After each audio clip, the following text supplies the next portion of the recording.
Now let us discuss coagulation, flocculation या precipitation. अब क्या होता है, जो कोलाइडल पार्टिकल्स है ना, जब ये एग्रीगेट करेंगे, यानी इन पर कोई ना कोई चार्ज होता है। हमने भी पढ़ा हेल्महोल्ट्ज इलेक्ट्रिकल डबल लेयर पर कि अपने ऑपोजिटली चार्ज आयन को, मतलब जो आयन इनमें सेम होता है, उसको एड्जॉर्ब कर लेते हैं, सेलेक्टिवली एड्जॉर्ब करते हैं, प्रेफरेंशियल एड्जॉर्प्शन उसको कहते हैं। तो या तो वो नेगेटिवली चार्ज बन जाते हैं या तो वो पॉजिटिवली चार्ज बन जाते हैं। अब ये क्या करते हैं, यही अगर ये न्यूट्रल हो जाए तो ये लार्ज साइज का पार्टिकल बनाएंगे, पहले छोटे छोटे एग्रीगेट्स बनाएंगे, वही इकट्ठा होकर लार्ज साइज पार्टिकल बनाएंगे। तो इसी मेथड को बोलते हैं कोगुलेशन। अब ये अपने आप तो होगा नहीं, हमें इसमें से बाहर से क्या ऐड करना पड़ता है, इलेक्ट्रोलाइट। जो हमने ये इलेक्ट्रोलाइट ऐड किया है ना, इसी को बोलते हैं, इसमें से कुछ ना कुछ आयंस निकलते हैं जो इसके ऊपर एड्जॉर्ब होते हैं, उस आयन को बोलते हैं फ्लॉक्यूलेटिंग आयन। अभी आपको समझ में आएगा, एक एग्जांपल के साथ बताऊंगी मैं। तो फ्लॉक्यूलेटिंग आयन उसको बोलते हैं या उसको बोलते हैं कोगुलेटिंग आयन। नाउ सी, अभी थोड़ी देर पहले हमने एग्जाम्पल देखा था हेल्महोल्ट्ज इलेक्ट्रिकल डबल लेयर का।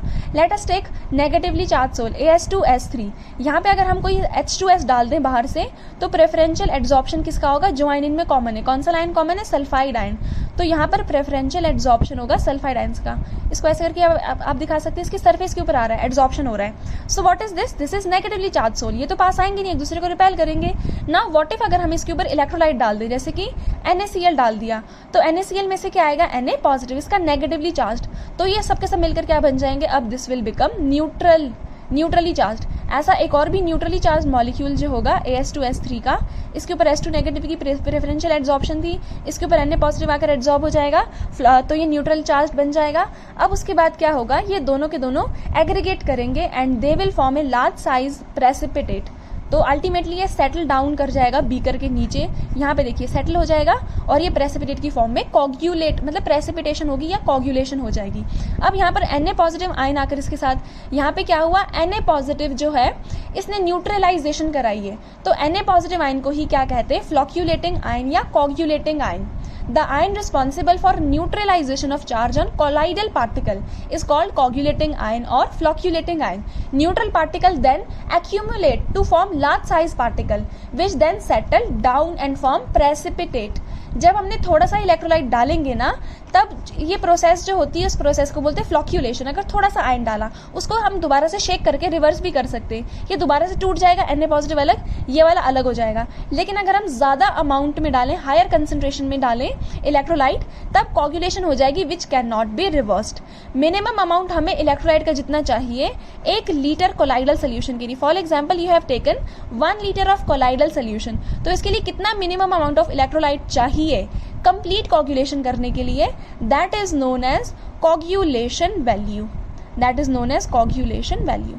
जितना ज्यादा चाहिए होगा, कोगुलेशन वैल्यू भी उतनी ही ज्यादा होगी। और अगर किसी की कोगुलेशन वैल्यू ज्यादा है, कोई थोड़ा सा इलेक्ट्रोलाइट डालने पर बहुत अच्छे से काम कर रहा है, यानी उसकी पावर ज्यादा है, it has more coagulation power. So we can say coagulation value and coagulation power are both inversely proportional. Coagulation value का मतलब होता है कि कितना amount of electrolyte मिलीमोल्स में हमें चाहिए complete coagulation करने के लिए, और coagulation power होता है कि मतलब coagulation value जितनी छोटी, coagulation power भी उतना ही ज्यादा, यानी कितनी पावर है उसकी, how much powerful is that electrolyte to bring about coagulation, that is coagulation power. अब यहाँ पर एक रूल आता है विच इज हार्डी-शूल्स रूल। ये रूल भी काफी इजी है समझने के लिए। यहाँ पर मैंने आपको दो एग्जाम्पल, एक एग्जाम्पल तो लेके बताया था AS2S3 का। ये कौन सा चार्ज सोल है, this is negatively charge sol. इसके ऊपर प्रेफरेंशियल एड्जॉर्प्शन होती है S2 नेगेटिव की, तो ये नेगेटिवली चार्ज हो गया। अब अगर हम इसमें इलेक्ट्रोलाइट डालेंगे, तो इलेक्ट्रोलाइट में से पॉजिटिवली चार्ज आकर इसके ऊपर एड्जॉर्ब होगा। जैसे कि NaCl डाला है तो Na पॉजिटिव आ जाएगा, KCl डाला है तो K पॉजिटिव आ जाएगा इसके ऊपर। अगर MgCl2 डाला है, उस टाइम पे क्या आएगा, Mg2 पॉजिटिव। अगर AlCl3 डाला है तो उस टाइम पे क्या आ जाएगा इसके ऊपर, Al3 पॉजिटिव।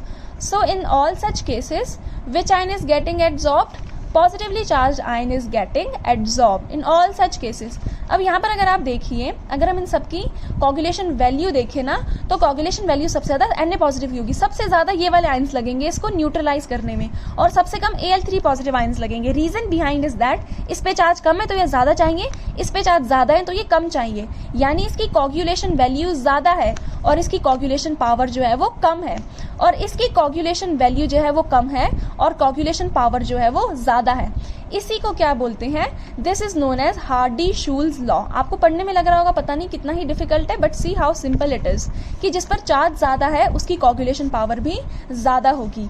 इफेक्टिव आयंस जो लगते हैं उसको बोलते हैं कोगुलेशन आयन, जो कोगुलेशन करें इफेक्टिव आयंस उसको बोलते हैं कोगुलेशन या फ्लॉक्यूलेटिंग आयंस, और वैलेंसी जितनी ज्यादा होगी कोगुलेशन पावर भी उतनी ही ज्यादा होगी। Let us take another example of positively charge sol, for example FeOH whole thrice. इसमें अगर हम FeCl2 डालेंगे तो यहाँ पर किसकी एड्सॉर्प्शन होगी, Fe2 पॉजिटिव आयंस की यहाँ पर क्या होगी, we can say preferential adsorption होगी। अब ये पॉजिटिवली चार्ज सोल है, इसके ऊपर कौन से वाले आएंगे बताइए, आयंस नेगेटिवली चार्ज आयंस आएंगे। अगर हमने इसमें KBr डाला है तो इसके बाहर आ जाएंगे Br नेगेटिव आयंस। अगर हमने इसके ऊपर HCl डाला है तो इसके ऊपर आ जाएंगे Cl नेगेटिव आयंस। अगर हमने इसके ऊपर K2SO4 डाला है तो इसके ऊपर आ जाएंगे SO4 2 नेगेटिव आयंस। सिमिलरली अगर हमने इसके ऊपर K3FeCN होल 6 डाला है तो इसके ऊपर कौन से वाले आयंस आ जाएंगे, FeCN होल 6 और 3 नेगेटिव आयंस। तो यहाँ पर भी वही चीज होगी, कोगुलेशन वैल्यू यानी कितने वाले आयंस चाहिए यहाँ पर इसको न्यूट्रलाइज करने के लिए, दैट इज कोगुलेशन वैल्यू। तो ज्यादा किस वाले केस में चाहिए होंगे, जिस पर चार्ज कम है। जैसे इसको बना लेते हैं पहले, ये थी हेल्महोल्ट्ज इलेक्ट्रिकल डबल एयर, इसके ऊपर ये एब्जॉर्ब हो गया आके। नाउ व्हाट इज हैपनिंग, इस पे चार्ज कम है तो ये ज्यादा अमाउंट में चाहिए, यानी इसकी कोगुलेशन वैल्यू ज्यादा है। इस पे चार्ज ज्यादा है तो कम भी हो तब भी चलेंगे, दैट मीन्स इसकी कोगुलेशन वैल्यू कम है। ऑल्टरनेटिवली वी कैन से इसकी कोगुलेटिंग पावर कम है और इस वाले की कोगुलेटिंग पावर क्या है, ज्यादा है। This is Hardy Schulze law. Charge जितना ज्यादा, वैलेंसी जितनी ज्यादा, कोगुलेटिंग पावर भी उतनी ही ज्यादा। सो कोगुलेशन, फ्लॉक्यूलेशन और प्रेसिपिटेशन, जिसमें बहुत सारे कोलाइडल पार्टिकल्स एग्रीगेट करते हैं और लार्ज साइज के पार्टिकल्स बनाते हैं जो प्रेसिपिटेट जिनको कहते हैं अल्टीमेटली। कोगुलेशन जो होता है इलेक्ट्रोलाइट डालने पर होता है, क्योंकि जो इलेक्ट्रोलाइट को जब हम इसमें डालते हैं ना तो इलेक्ट्रोलाइट पर अपोजिट चार्ज होता है कोलाइडल सोल्यूशन के, तो अपोजिटली चार्ज पार्टिकल्स मिलके न्यूट्रलाइजेशन करते हैं। और जिस आयन से न्यूट्रलाइजेशन होती है, जो हमने बाहर से इलेक्ट्रोलाइट डाला है, उस इलेक्ट्रोलाइट में से ब्रेक डाउन होकर जो आयन बनता है ना, जो न्यूट्रलाइजेशन करेगा, उसको बोलते हैं कोगुलेटिंग आयन या फ्लॉक्यूलेटिंग आयन। जैसे अगर आप देखिए आर्सेनियस सल्फाइड में अगर हमने ये मतलब ये इसमें H2S डाला था तो इसने हेल्महोल्ट्ज इलेक्ट्रिकल डबल लेयर बनाई। अब बाहर से हमने इसमें आयन डाल दिया, इलेक्ट्रोलाइट डाल दिया NaCl, उसका आयन आकर लगा कौन सा, Na पॉजिटिव, इसका अपोजिटली चार्ज्ड आयन। तो इस वाले आयन को क्या बोलेंगे, कोगुलेटिंग आयन या फ्लॉक्यूलेटिंग आयन। और जो बाहर से हमने NaCl डाला उसको क्या बोलेंगे, इलेक्ट्रोलाइट। सो आयन को क्या बोलते हैं, कोगुलेटिंग या फ्लॉक्यूलेटिंग आयन। जब थोड़ा सा इलेक्ट्रोलाइट डाला, इस प्रोसेस को बोलते हैं फ्लॉक्यूलेशन। इसको रिवर्स भी कर सकते हैं सिंपली शेक करने पर, लेकिन हायर कंसंट्रेशन पे कोगुलेशन हो जाती है और वो रिवर्स नहीं होती है। कोगुलेशन, फ्लॉक्यूलेशन वैल्यू किसे कहते हैं, मिनिमम इलेक्ट्रोलाइट जितना चाहिए 1 लीटर कोलाइडल सोल्यूशन को कंप्लीट कोगुलेशन कराने के लिए, दैट इज कोगुलेशन वैल्यू। अगर कोगुलेशन वैल्यू कम चाहिए, यानी अगर इलेक्ट्रोलाइट कोगुलेट करने के लिए कम चाहिए, यानी जो इलेक्ट्रोलाइट है उसकी कोगुलेशन पावर क्या है, ज्यादा है। Smaller is the value of coagulation value, greater is the coagulating और प्रेसिपिटेटिंग पावर। हार्डी-शूल्स लॉ के अकॉर्डिंगली जिसकी वैलेंसी जितनी ज्यादा होगी उसकी पावर, कोगुलेटिंग पावर भी उतनी ही ज्यादा होगी। जैसे AS2S3 आर्सेनियस सल्फाइड जो होती है, इसमें हेल्महोल्ट्ज इलेक्ट्रिकल डबल लेयर से सल्फाइड आयन लगते हैं आगे, और इसको बैलेंस करने के लिए हमें पॉजिटिवली चार्ज आयन चाहिए। तो पॉजिटिवली चार्ज आयन हम कौन कौन से इलेक्ट्रोलाइट से ले सकते हैं, NaCl से, HCl से, MgCl2, AlCl3 से। यहाँ पे ये सारे कैटायंस बनेंगे। चार्ज सबसे ज्यादा किसमें, Al3 पॉजिटिव में, तो इसकी कोगुलेटिंग पावर सबसे ज्यादा होगी, यानी कोगुलेशन वैल्यू सबसे कम होगी। सिमिलरली अगर हम देखें positively charge sol FeOH whole thrice, ferric hydroxide, इसमें फेरिक आयंस है। आई एम सॉरी, मैंने इससे पहले फेरस बताया था, यहाँ पे फेरिक होंगे। ये फेरिक क्लोराइड डालने के बाद इसमें फेरिक आयंस आते हैं। This is Helmholtz electrical double layer, आप मेरे प्रीवियस वीडियो में देख सकते हैं कैसे बनती है। अब हेल्महोल्ट्ज इलेक्ट्रिकल डबल लेयर पहले से ही परसिस्ट कर रहा है, हमने बाहर से इलेक्ट्रोलाइट डाला, कौन सा, HCl डाल दिया, तो HCl का कौन सा वाला कोगुलेटिंग आयन आके लगेगा, अपोजिटली चार्ज, कौन सा है, क्लोराइड आयन। ये इसको न्यूट्रलाइज करेगा, फिर ये न्यूट्रलाइज आयंस मिलकर कोगुलेट करेंगे, बड़ा सा प्रेसिपिटेट बनाएंगे। नाउ अब यहाँ पे क्या हो रहा है, यहाँ पे अगर आप देखिए तो जहाँ पे चार्ज सबसे ज़्यादा होगा, जैसे यहाँ पे चार्ज सबसे ज़्यादा है तो इसकी कोगुलेटिंग पावर सबसे ज़्यादा है, यहाँ पे चार्ज सबसे कम है, इसकी कोगुलेटिंग पावर सबसे कम है। That means coagulating value is inversely proportional to coagulating power according to Hardy Schulze law. This is coagulating power. Protective action of lyophilic colloids. अब होता क्या है, जो लायोफोबिक कोलाइड होते हैं, फॉर एग्जांपल गोल्ड के और सिल्वर के ये कैसे होते हैं, they are lyophobic in nature, gold sol, silver sol, और ये ईजिली प्रेसिपिटेट भी हो जाते हैं। अभी थोड़ी देर पहले हमने पढ़ा था कोगुलेशन फ्लॉक्यूलेशन में, थोड़ा सा इलेक्ट्रोलाइट डालेंगे, उसके अपोजिटली चार्ज आयंस जाकर इसको न्यूट्रल करेंगे और वो जमा होकर प्रेसिपिटेट आउट हो जाएंगे। लेकिन अगर हम इन्हीं लायोफोबिक कोलाइड्स में लायोफिलिक कोलाइड जैसे कि गम, सोप, जेलेटिन ये सब डालें, these are all lyophilic colloid. तो लायोफिलिक कोलाइड डालने पर क्या होता है, अब ये इलेक्ट्रोलाइट डालने के बाद भी कोगुलेट नहीं होते हैं, यानी अब जो है ये प्रेसिपिटेट नहीं बनाएंगे। सो यही जो एक्शन होता है लायोफिलिक कोलाइड्स का, इसको बोलते हैं प्रोटेक्टिव एक्शन या प्रोटेक्शन, और इन कोलाइड्स को बोलते हैं प्रोटेक्टिव कोलाइड। अब ऐसा क्यों होता है, आज तक इसका कोई सही एक्सप्लेनेशन तो नहीं दे पाया है, लेकिन कोशिश की गई है कि ये जो होते हैं इस तरीके से इसके आसपास कवरिंग अप कर लेते हैं पार्टिकल्स की, लायोफोबिक कोलाइड की, जिसकी वजह से यहाँ पे जो है मतलब इलेक्ट्रोलाइट डालने पर भी अपोजिटली चार्ज आइंस जो है यहाँ पर इसके बाहर आके क्लस्टर नहीं बना सकते, अपोजिटली चार्ज आइंस फिर जो है मिलकर प्रेसिपिटेट आउट नहीं हो सकते, ये रीज़न दिया है। लेकिन आज तक इसका ट्रू एक्सप्लेनेशन जो है वो आज तक इज़ अननोन। अब ये लायोफिलिक कोलाइड्स की जो प्रोटेक्टिव एक्शन है ना, इसको कंपेयर करने के लिए जिगमॉन्डी ने एक नंबर दिया था जिसको बोलते हैं गोल्ड नंबर, क्योंकि हमने देखा कि यहाँ पर कौन सा वाला सोल यूज़ कर रहे हैं, लायोफोबिक सोल कौन सा था, गोल्ड। तो गोल्ड में जब हम लायोफिलिक डाल रहे थे ना, तब इसकी क्या हो रही थी, प्रोटेक्शन। सो गोल्ड सोल के लिए उसने बताया, उसको बोलते हैं gold number. Now what is gold number, gold number किसी भी प्रोटेक्टिव कोलाइड का, जैसे हमने गम का ले लिया या चलो जेलेटिन का ले लेते हैं, तो जेलेटिन जैसे लायोफिलिक कोलाइड है, ये क्या कर रहा है, इसको प्रोटेक्ट कर रहा है गोल्ड को। तो मिनिमम वेट कितना लगेगा इसका, मिलीग्राम्स में इसका मिनिमम वेट कितना है, जो हमने 10 ml गोल्ड सॉल में डालना है, 10 ml गोल्ड सॉल में डालना है, ताकि कोई भी इसकी फर्दर कोगुलेशन नहीं हो जब हम इसमें 1 ml 10% NaCl डालें एज इलेक्ट्रोलाइट, तब इसकी कोगुलेशन जो है वो नहीं होनी चाहिए। So this is what protective action of lyophilic colloid, and this is gold number. आपको बताइए हमने गोल्ड को किस में पढ़ा था, नेगेटिवली चार्ज सोल में, यानी गोल्ड जो था नेगेटिवली चार्ज होगा, यहाँ से Na पॉजिटिव आयन जाकर बाहर अट्रैक्ट होता है इसमें, तभी जो है ये क्या करता है, मतलब इसको न्यूट्रलाइज करेगा, इसके ऊपर negative charge negative positive neutralize हो जाएंगे। इस तरीके से न्यूट्रलाइज होकर क्या बनाना था इन्होंने, प्रेसिपिटेट। लेकिन प्रेसिपिटेशन की प्रोसेस रुक जाती है, क्यों रुक गई, क्योंकि गोल्ड सोल के चारों तरफ जो है प्रोटेक्शन हो गई, किसकी प्रोटेक्शन हो गई, जेलेटिन की। सो जो जेलेटिन है उसका कितना कम से कम वेट चाहिए इसके 10 ml गोल्ड सोल को, ताकि 1 ml 10% NaCl डालने पर प्रेसिपिटेशन नहीं हो, that is gold number. Protective action of lyophilic colloid, so हम लायोफिलिक कोलाइड जो होते हैं इसको डाल देते हैं लायोफोबिक कोलाइड में, ताकि वो कोगुलेट नहीं हो सके इलेक्ट्रोलाइट डालने के बाद भी। This process is protection and that lyophilic colloid is known as protective colloid. Gold number, हम गोल्ड नंबर से रिप्रेजेंट करते हैं प्रोटेक्टिव एक्शन को। गोल्ड नंबर का मतलब होता है कि कितना मिनिमम वेट हमें चाहिए लायोफिलिक कोलाइड का, which must be added to, milligrams में कितना वेट चाहिए जो 10 ml standard red gold sol में डालना है, ताकि 1 ml 10% NaCl डालने पर उसकी कोगुलेशन जो है वो नहीं हो। कोगुलेशन होने पर ना रेड कलर ब्लू में चेंज हो जाता है, तो जो रेड गोल्ड सॉल है उसकी कोगुलेशन नहीं होनी चाहिए, ब्लू कलर में ये चेंज नहीं होना चाहिए। तो कितना मिलीग्राम में हमें प्रोटेक्टिव कोलाइड चाहिए उसको प्रोटेक्ट करने के लिए, that is gold number. Gold number जितना कम होगा प्रोटेक्टिव एक्शन उतना ही ज़्यादा होगा, सबसे ज़्यादा जेलेटिन का होता है। Next topic is emulsion. Emulsion जो होता है कोलाइडल डिस्पर्जन होता है। कोलाइड में क्या होता है, डिस्पर्स्ड फेज और डिस्पर्जन मीडियम। डिस्पर्स फेज जो कम क्वांटिटी में हो, डिस्पर्जन मीडियम जो ज़्यादा क्वांटिटी में हो। जहाँ पर डिस्पर्स्ड फेज भी लिक्विड होता है और डिस्पर्जन मीडियम भी लिक्विड होता है, ऐसे कोलाइड को कहते हैं इमल्शन। अब इमल्शन प्रिपेयर कैसे करते हैं, पहले तो दोनों लिक्विड को मिक्स कर देना है। मिक्स करने के लिए इनको पास करते हैं कोलाइडल मिल से या होमोजेनाइजर से, लेकिन ऐसे ये सेपरेट हो जाएंगे।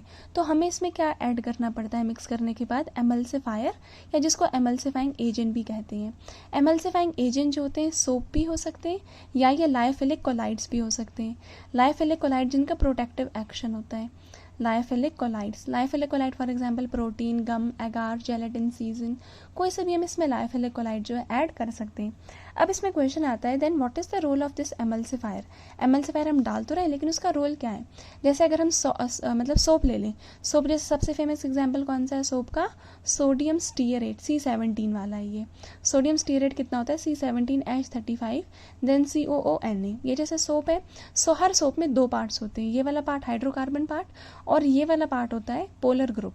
पोलर ग्रुप जो होता है ना ये वाटर में सॉल्युबल होता है, और जो ये हाइड्रोकार्बन वाला पार्ट होता है ना ये ऑयल में सॉल्युबल होता है।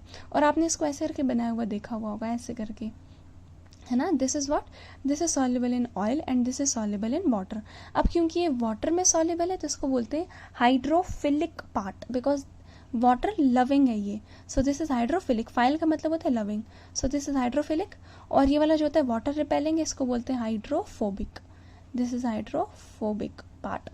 तो अब क्या होता है जब हम मतलब इसको इमल्शन में डालेंगे, यानी लिक्विड और लिक्विड के सोल्यूशन में डालेंगे ना, तो जैसे कि अगर हम एग्जांपल ले लेते हैं ऑयल का और वाटर का, तो अगर हम इसको ऑयल में डाल रहे हैं, मतलब लिक्विड में अगर हम एग्जांपल ले लें ऑयल और वाटर का, मोस्ट ऑफ द केसेस में ऑयल और वाटर ही होता है।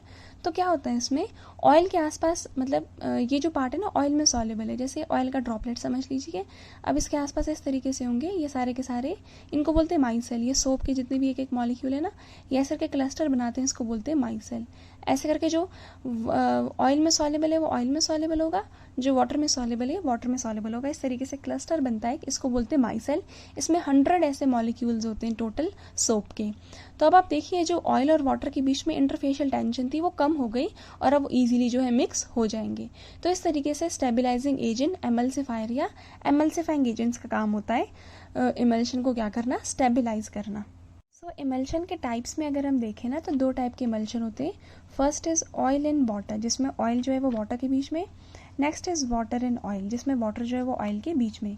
नाउ पढ़ने से ही समझ में आ रहा है यहाँ पर वाटर की क्वांटिटी ज़्यादा होगी ऑयल एंड वाटर में, तभी तो ऑयल एंड वाटर बोला है इसको, और ऑयल की क्वांटिटी क्या होगी, कम। या फिर हम ऐसे भी बोल सकते हैं कि जो ऑयल है वो डिस्पर्स्ड फेस होगा और जो वाटर है वो डिस्पर्जन मीडियम होगा। यहाँ पर हम देख सकते हैं ऑयल एंड वाटर में ऑयल कम होगा और वाटर ज़्यादा होगा, बीच बीच में ऐसे किसके ड्रॉपलेट्स होंगे, दिस इज ऑयल। अब इसके मतलब वाटर ज़्यादा क्वांटिटी में होगा, ऑयल कम क्वांटिटी में होगा। एक एग्जांपल है इसका मिल्क। मिल्क में जो फैट है ना वो वाटर के बीच में डिस्पर्स होता है, फैट जो होता है कम होता है लेकिन वाटर जो होता है वो ज़्यादा होता है। वैनिशिंग क्रीम भी इसी का एग्जाम्पल है। Next is water in oil. अब डिस्पर्स्ड फेस क्या है, वाटर, और डिस्पर्जन मीडियम क्या है, ऑयल। पूरा का पूरा ऑयल होगा और ऑयल के बीच बीच में क्या होंगे, किसके ड्रॉपलेट्स, वाटर के droplets. So this is water in oil. अब इसके एग्जांपल्स हो गए बटर हो गया, कोल्ड क्रीम हो गया, ये सारे एग्जांपल्स है water and oil type of emulsion के। नाउ अब प्रॉपर्टीज़ क्या क्या होती है इमल्शन की, क्योंकि इमल्शन जो है ये भी कोलाइडल पार्टिकल्स हैं, कोलाइड्स हैं, तो ये भी Tyndall effect, Brownian movement, electrophoresis, coagulation जैसी प्रॉपर्टीज़ भी शो करते हैं। कॉग्यूलेशन क्यों, क्योंकि हमने देखा इसके लिए एमल्सिफायर की ज़रूरत है ना, ये ईजिली फॉर्म होने वाले कोलाइड्स नहीं हैं। उसके बाद जो इमल्शन होते हैं अगर इसको सेपरेट करना है तो बॉयल कर दो, इसके कॉन्स्टिट्यूएंट लिक्विड सेपरेट हो जाएंगे। फ्रीज करने से भी, एक और बहुत पॉपुलर मेथड है सेंट्रीफ्यूगेशन, मिल्क को क्रीम में से भी अलग इसी मेथड से करते हैं। या फिर इसमें इलेक्ट्रोलाइट डाल दो, इलेक्ट्रोलाइट जो होगा उसको प्रेसिपिटेट कर देगा। या फिर जो एमल्सिफाइंग एजेंट था ना जो दोनों को बांध के रख रहा था, दोनों के दोनों लिक्विड को, उसको ही डिस्ट्रॉय कर दो, केमिकल डिस्ट्रक्शन उसका, दैट इज ऑल्सो, उससे भी क्या होगा, कॉन्स्टिट्यूएंट लिक्विड जो है सेपरेट हो जाएंगे। कॉन्स्टिट्यूएंट लिक्विड के सेपरेट होने को ही क्या बोलते हैं, डीमल्सिफिकेशन। सो इमल्शन में कोलाइडल डिस्पर्जन है जिसमें disperse phase and dispersion medium both are liquid. Emulsion जो है तब बनाते हैं जब 2 लिक्विड को स्ट्रांगली मिक्स करते हैं और उनको होमोजिनाइजर में पास करते हैं, और साथ में एमल्सिफायर या एमल्सिफाइंग एजेंट जैसे कि सोप या लाइफिलिक कोलाइड भी डालते हैं इमल्शन को स्टेबलाइज करने के लिए। एमल्सिफायर का काम क्या होता है, इसमें 2 पार्ट होते हैं। फॉर एग्जांपल जैसे कि सोप है, एक पार्ट होता है हाइड्रोफिलिक, एक hydrophobic. Hydrophilic is soluble in water where is hydrophobic is soluble in oil. अगर इमल्शन ऑयल और वाटर से बनाए तो यहाँ पर ऑयल में सॉल्युबल होगा ये वाला पार्ट हाइड्रोफोबिक, और वाटर में सॉल्युबल होगा वो हाइड्रोफिलिक पार्ट। तो इस तरीके से माइसेल बनेगा। तो इसमें ऑयल और वाटर की जो इंटरफेशियल टेंशन है वो कम हो जाएगी, then oil and water emulsion is stable. दो तरह के होते हैं emulsion, oil in water and water in oil. यहाँ पे वाटर का कंटेंट ज़्यादा होगा, यहाँ पे ऑयल का ज़्यादा होगा। यहाँ पे oil is dispersed phase, water is dispersion medium. यहाँ पर water is dispersed phase and oil is dispersion medium. इसके एग्जाम्पल है मिल्क एंड वेनिशिंग क्रीम, इसके एग्जाम्पल है बटर एंड कोल्ड क्रीम। अगर हम दो कॉन्स्टिट्यूएंट लिक्विड को सेपरेट करें then that process is demulsification which can be brought about by boiling, freezing, centrifugation और बाय एडिंग इलेक्ट्रोलाइट।